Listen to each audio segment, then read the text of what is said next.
इस वीडियो में हम बात करेंगे उस अंधेरे की, उस हार की जो आपको अंदर से तोड़ देती है, लेकिन वही आपके पुनर्जन्म का कारण बनती है। सफलता का महल सिर्फ ईंटों से नहीं बनता, वो बनता है उन आंसुओं और पसीने से जो आपने अपनी हार के बाद बहाए हैं। वह दिशा तय करता है आपका अटूट संकल्प। अगर आपने गिरकर उठना सीख लिया तो ब्रह्मांड की कोई बाधा आपका रास्ता नहीं रोक सकती, लेकिन अगर एक हार के बाद आपका मन बुझ गया, थक गया, तो आपकी काबिलियत धरी की धरी रह जाएगी। हार क्या है? हार वह आईना है जो आपकी कमियों को नग्न कर देता है। यह आपकी सबसे बड़ी परीक्षा भी है और सबसे बड़ा शिक्षक भी। जब आप इसे स्वीकार करते हैं तो आप अपनी सीमाओं को लांघ जाते हैं, लेकिन जब आप इससे डरकर भागते हैं तो यह आपको कायर बना देती है। विफलता का रूपांतरण का अर्थ है अपनी नाकामियों को सीढ़ी बनाकर शिखर तक पहुंचना। इसे हम आत्म मंथन या तपस्या भी कह सकते हैं। अब जानते हैं कि राख से दोबारा कैसे उठें। पहला चरण, अपनी हार का सामना करो। मन अक्सर बहाने ढूंढता है, किस्मत खराब थी, समय नहीं मिला, दूसरों ने साथ नहीं दिया, लेकिन जब तक आप अपनी जिम्मेदारी नहीं समझेंगे तब तक आप बदल नहीं पाएंगे। शांत होकर बैठें और उन कारणों को लिखें जिन्होंने आपको पीछे धकेला। बिना किसी सफाई के अपनी गलतियों को पहचानना ही सुधार का पहला कदम है। दूसरा चरण, शून्य से शुरुआत की ताकत। बहुत से लोग एक बार असफल होने के बाद अपनी तुलना दूसरों की सफलता से करने लगते हैं और डिप्रेशन में चले जाते हैं। वे सोशल मीडिया पर दूसरों की चमक देख अपनी किस्मत को कोसते हैं। इसके बजाय एक नया डे 1 घोषित करें।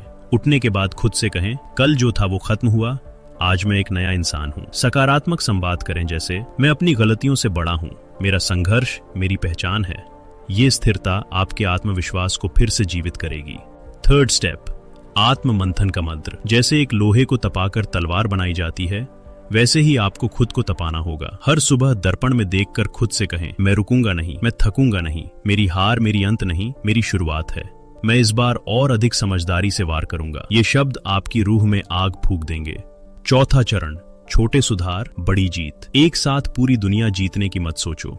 आज सिर्फ अपनी एक बुरी आदत को बदलो। अगर कल आप 10 घंटे बर्बाद कर रहे थे तो आज 9 घंटे ही बर्बाद करो। छोटी छोटी जीतें मन को भरोसा दिलाती हैं कि आप अभी भी खेल में बने हुए हैं। यही रणनीति आपको एक दिन चैंपियन बनाएगी। पांचवा चरण, बहानेबाजी का त्याग। मन की सबसे बड़ी चाल है कल से करूंगा। यह कल एक ऐसा जहर है जो आपके भविष्य को धीरे धीरे खत्म कर देता है। जब मन कहे अभी नहीं, तब आप कहिए अभी ही। याद रखें, दुनिया के महानतम लोगों ने अपनी सबसे बड़ी खोजें तब की जब वे पूरी तरह टूट चुके थे। हर असफलता के बाद चिल्लाकर कहें, मैं एक बार फिर लड़ूंगा। छठा चरण, एकांत का अभ्यास। खुद को फालतू की भीड़ और नकारात्मक लोगों से काट लें। सफलता शोर में नहीं, सन्नाटे में पैदा होती है। अपनी ऊर्जा को बचाएं और उसे अपने लक्ष्य पर केंद्रित करें। आपकी स्मरण शक्ति और एकाग्रता तभी बढ़ेगी जब आप बाहरी दुनिया के शोर को बंद करेंगे। सातवां चरण, अनुशासन का लोहे जैसा कवच। बिना अनुशासन की प्रतिभा एक बिना लगाम के घोड़े जैसी है। एक सख्त टाइम टेबल बनाएं। सुबह जल्दी उठना,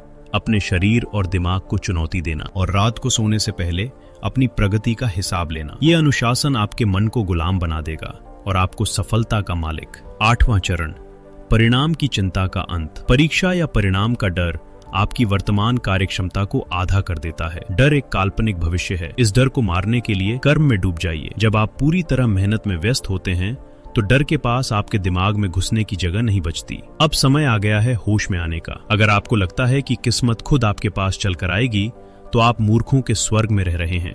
जो वक्त आपने आज दूसरों की बुराई करने या मोबाइल पर उंगलियां घिसने में बिता दिया, वही कल आपकी गरीबी और विफलता की वजह बनेगा। क्या आप भीड़ का हिस्सा बने रहना चाहते हैं? क्या आप चाहते हैं कि दुनिया आपको एक लूजर के रूप में याद रखे? नहीं ना? तो फिर उठिए, अपने भीतर के सोए हुए शेर को जगाइए। आपके अंदर एक साम्राज्य छिपा है, बस उसे जीतने की हिम्मत चाहिए। मेहनत करिए, रातों की नींद कुर्बान करिए, लेकिन तब तक मत रुकिए जब तक आपका सिग्नेचर ऑटोग्राफ न बन जाए। आज फैसला आपका है, या तो बहाने बनाइए या इतिहास। याद रखिए, जीतना सिर्फ एक परिणाम नहीं, एक आदत है। मन के योद्धा बनो, दुनिया खुद ब खुद आपके कदमों में होगी।